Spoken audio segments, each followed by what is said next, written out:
Zimbabwe for the Strategic Agricultural Conference in Africa, which it's hosted with the theme large-scale agriculture in Africa, with particular emphasis on looking at the success story of the Zimbabwean large-scale farming model. I discovered Zimbabwe is like a driving force for women in agriculture. And it's something I haven't seen in other African countries. I think the Zimbabwean government has gone in the right way in terms of encouraging and supporting youth to come into agricultural production. There is no doubt in the fact that from what we've seen here, or I've seen, Zimbabwe has done a lot, huge lot in the area of agricultural research, particularly with the influence of the Chinhoyi University of Technology. My takeaway is the successes recorded by Zimbabwe in terms of agricultural development, transiting from the colonial period up till a period where land policy was implemented that gave opportunity for Zimbabweans to actually utilize their God-owned resources, which is the land. And the one passion I find in Zimbabwe is the self-employment by the youth. A lady of 23 or 4 years is involved in large-scale mining, large-scale farming. A young girl controlling about 800 hectares of farm, fully mechanized. Based on what we've seen on ground, they have actually improved a lot and tremendously in terms of large-scale commercial agriculture. We're here primarily to share experiences and particularly learn from the Zimbabwean success. We've seen the Zimbabwean countryside, we've seen the large-scale farming, which is an offshoot of their land reforms agenda, which has partitioned and apportioned lands to Zimbabwean young men and particularly women who have ventured into large-scale farming.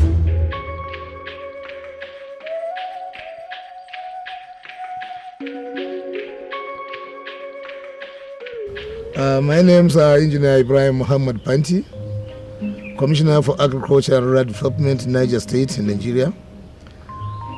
We come here down to come and have a participation in agricultural strategies and large scale as a model for Africa. I am Dr. Idris Usman Gogan, Permanent Secretary, Ministry of Agric, Niger State, Nigeria. We're here in Zimbabwe for a strategic agricultural summit conference in Zimbabwe to understudy agricultural activities in Zimbabwe with a view to seeing how we can replicate same in my country, Nigeria. My name is Al Hassan Umar. I'm from Niger State, Nigeria, and I'm the Director of Planning, Research and Statistics from the Niger State Ministry of Agriculture and Rural Development, Niger State, Nigeria. Nigeria is in the north central. Niger State is in the north central part of Nigeria. We are in Zimbabwe to attend the Strategic Agricultural Conference as participants from Nigeria. Well, I've learned a lot. Been here for the past almost 1 week. Mainly, my takeaway is the successes recorded by Zimbabwe in terms of agricultural development. We have gathered here to share experiences and best practices in agriculture, as these are the gateway to ensuring food and nutritional security in our countries and indeed in Africa. This type of conference, which I believe is of its first kind in Africa to the best of my knowledge, and having seen what we have got here today, I will bargain for more and more of these conferences in different type of nations. And I tell you that it's been a huge success. My challenge is that this should just be the beginning, as we forward to change the narrative more states within Nigeria and countries within the sub-region should crossbreed to see how we can exchange ideas and be better. Just for one of our take-home points, I've actually discovered that the solution to Africa's food security problem lies within Africa, and we must begin to build bridges of intercourse among our sister nations to see where we can create the enabling market for our huge capacity productions within here. So African nations to reach out to each other to create corridors for market and interchange of their produce. Secondly, it is heartwarming to discover that most of the technology that we need to transform or revolutionize our agriculture is resident within Africa. From what we were able to see from the Chinoi University of Technology. And so if we look at such areas of advantage, I think we're set to feed the world the next generation of agriculturists that would come up on board. Because we Africans today, we're supposed to be out to solve our own solutions. The solutions we can solve, and then we can only get such knowledge through this type of conferences. Honestly speaking, before coming to Zimbabwe, we have had series of news and views about Zimbabwe, especially with respect to their agricultural farming activity. But honestly, when we came here, we were overwhelmed. It's a small country of less than a 16 million population, though they have a lot of landmass, which is very fertile, and are actually putting it into use. Just day for yesterday, we were in the Chinoi University of Technology, the agricultural department, and of course what we saw there was completely different from what we have in my home country, Nigeria. We saw a lot of practical agriculture, where students are not taking just not in theory, but also exposed to practical. The idea is when they graduate, they don't necessarily have to wait to get a white-collar job. They are graduating their students to ensure that they participated actively and become an employer of labor in their field. Let me at this point in time say that there is no doubt in the fact that from what we've seen here, or I've seen, Zimbabwe has done a lot, huge lot in the area of agricultural research, particularly with the influence of the Chinoi University of Technology, which has gone deeply into dairy research, has gone remarkably done a lot in the areas of crossbreeding, artificial insemination, and advanced agro-scientific improvement. So it is my own belief also that as we meet, and we'll be meeting the last few days, there will be a lot of take-home. Primarily has been the mechanization and large-scale, farming technology, which the Zimbabweans are doing with improved seedling. Two, there is huge government incentive through a deliberate program to supply seedlings and mechanized inputs and livestock to particular small farm holders, depending on the sizes of land ownership. That has been a huge encouragement which Nigeria's government would learn a lot from. Then there is the area of food storage and preservation, because Zimbabwe has showcased one of the biggest food reserve silos I've ever seen. I think they're just second to Egypt, about the biggest in Africa. And the process has been that every household or family should produce enough to, one, sustain the family for a daily feed, and two, enough to sell and have a return on investment per dollar yield, and three, for the country to have enough to reserve in the strategic grain reserve for a rainy day. My findings in Chinoi University of Technology is beyond having theory. I was made to believe that any student that graduated from Chinoi University of Technology in agriculture department will be self-employed. Why? Because we were shown why a small-scale milk is taking place, practically, where the large scale will be taking place. And beside that, they are not in the classroom per se. They are practical agriculturists. That goes with technology, innovation, education, and experience at the same time. These are the experience they started acquiring in the school, while in the other nations, the experience is being acquired in the offices.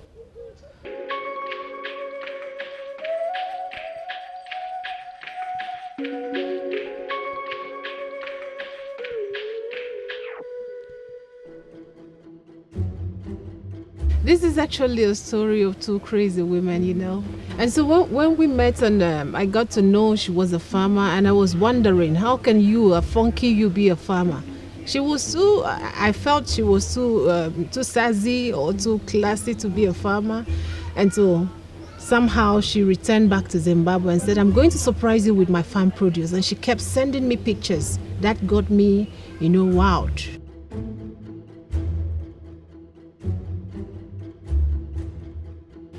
Hosting the Nigerians was such an experience. I was very excited about it. Yeah. I didn't expect that I would see such dignitaries, people from offices, states, commissioners who came and graced this occasion.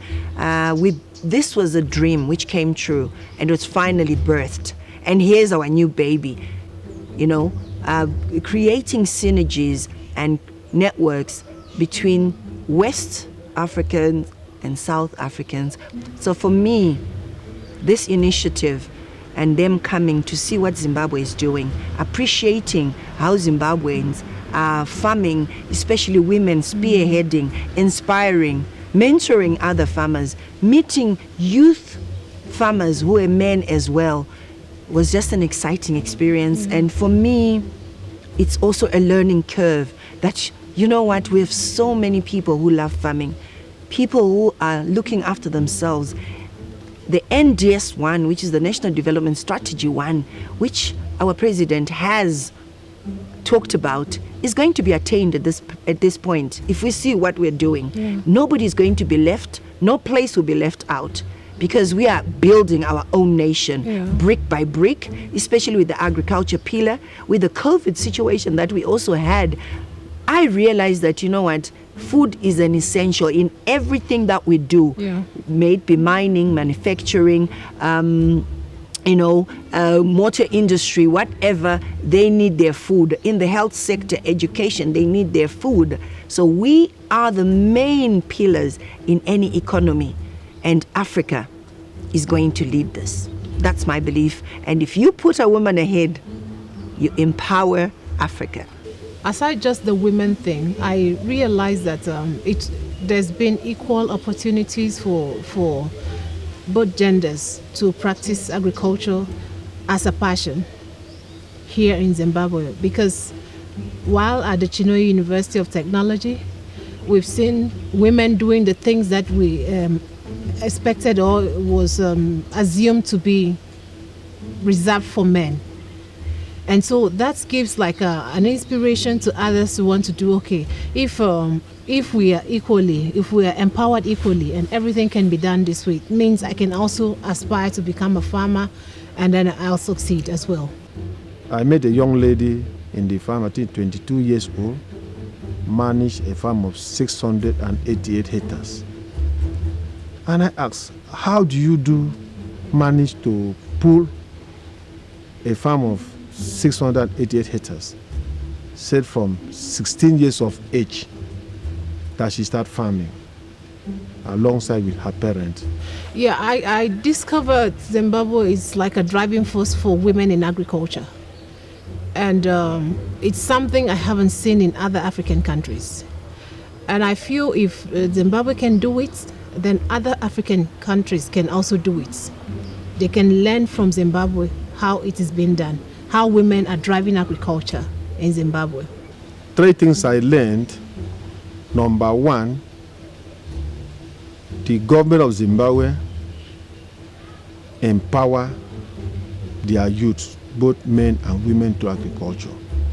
The incentives that the government given to farmers encourage farmers to work hard. Also understand that Zimbabwe government to showcase foreign currency is not helping the nation currency. Then the youth, the women and the government do everything humanly possible to see that there's no insecurity. Since I came into Zimbabwe, I don't notice any insecurity, so the country is peaceful. I think that if Africa, we work as one, we'll be a very big force to be reckoned with. I am looking at the Africa that the Western world will come to learn from. If anything, we'll have other outsiders coming to Africa. Because right now, Africa is the major thing that runs the world.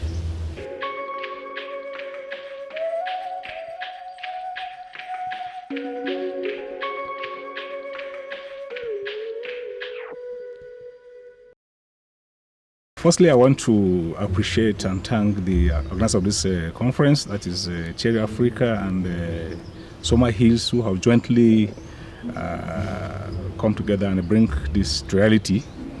I sincerely want to thank the Chinhoyi state government. The governor was just throughout. She's an active woman and a young lady. She appreciated the fact that there is need for us to synergize and, of course, bring Africa and African countries out of this quagmire with respect to food. I also still want to thank the Zimbabwean government. Yesterday, the Minister for Agriculture was just throughout, and of course, he has revealed to us their intention to revolutionize the complete agriculture sector so that the whole African continent can benefit from it. I think by and large, the farmers have been very cooperative. They have been with us throughout. We want to appreciate them, what they are doing with passion.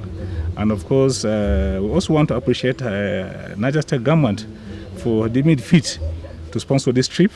I know how the resource has been very limited, but despite that, His Excellency Alhaji Abubakar Sadiq Sani Bello felt, because of his passion for agriculture, well, Commissioner Pamsek and the Director should go and understand the agricultural revolution in Zimbabwe with a view to seeing how we can replace them in my country. I think by and large it's a commendable trip. We are applying a lot, and of course I do hope that in the end result we should be able to come out victorious with respect to agriculture in my country. Thank you so much. One thing that deserves a huge intervention now is for this generation of Zimbabwean agriculturists, because we've seen young men and ladies in their 20s owning hundreds of hectares of farmland and cultivating same. But what needs to be done is to stimulate the entire value chain, in such a way that this farm produce are not just farmed and cultivated, but there is a need to process such, add value to it, and export.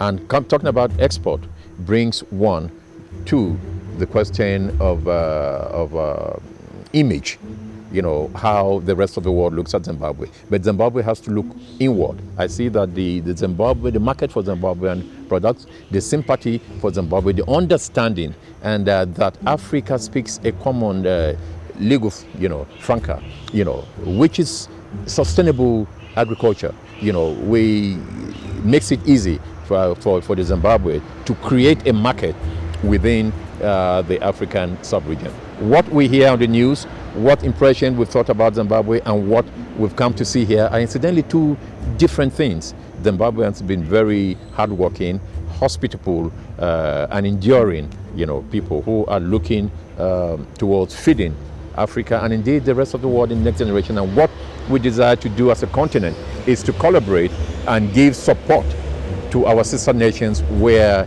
it is absolutely necessary that we do so for the total sustenance of Africa as one. Because once there is intervention in one sector or in one country, it invariably means that Africa is doing justice to its own self. In terms of production, the farmers are well equipped with modern technology to produce. They're actually producing large scale.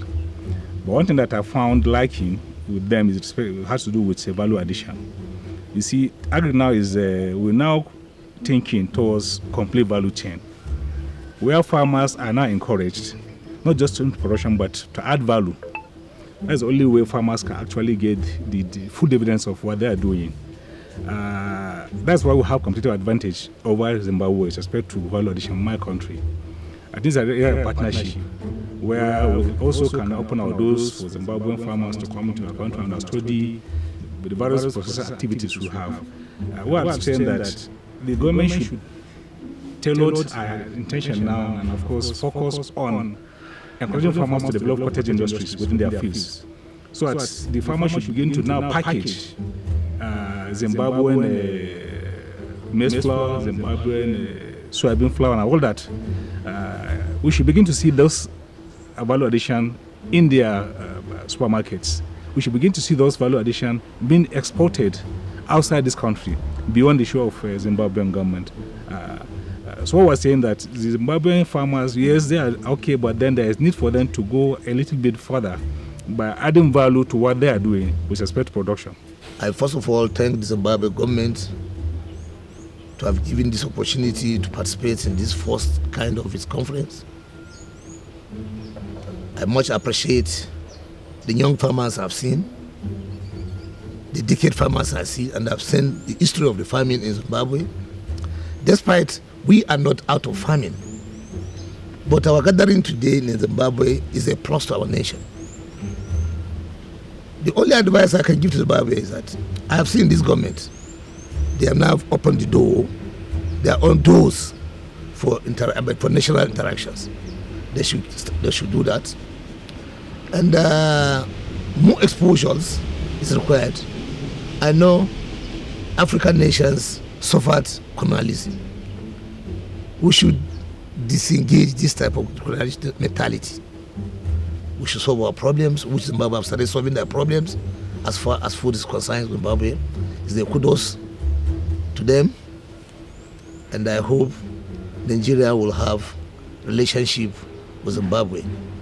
We thank this government to bring in the sanity to its people, awareness to its people. Now, the image other African nations have with Zimbabwe, to me today, is no more there. The Zimbabwe government seems to be open to interaction, synergies, and investment. And the way we go back to Nigeria, we'll let the government know Zimbabwe is open for partnership in any aspect of business.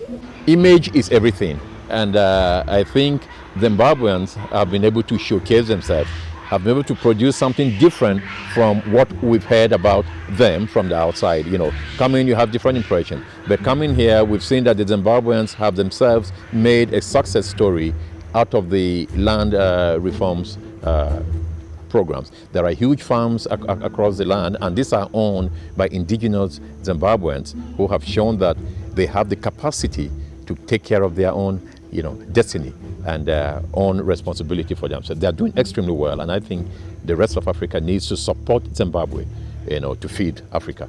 I just want to thank everybody and the government of Zimbabwe for allowing us to do this. The government of Nigeria, which also allowed its commissioners to come to this initiative, which they had never heard about, but they came. And I want to thank Cherry Africa, Carol here, who actually said, Noma, let's do this. And we really worked very hard, and this has come to fruition, and glory be to God, and thank you to everyone. As Cherry Africa, we want to thank God especially because it was almost like a mission impossible. But sharing a dream with a sister, and she told me we can do it. And we went for it. I thank God for the support we had from the Zimbabwean government. Especially, I'll put on record the office of Honorable Mary, the minister. Honorable Mary Mlijwa Chikoka, she has been a strong support. I also want to extend thanks to the Nigerian ambassador to Zimbabwe, His Excellency Ambassador Zachariah Ifu. He's done marvelously well. We've had his backup, we had his support to see this through. And I special thanks to the governor of Niger State. He received me personally, and he gave me his words that he was going to send his men. They may not be up to 10, but he was definitely going to send his men down. And they made this happen.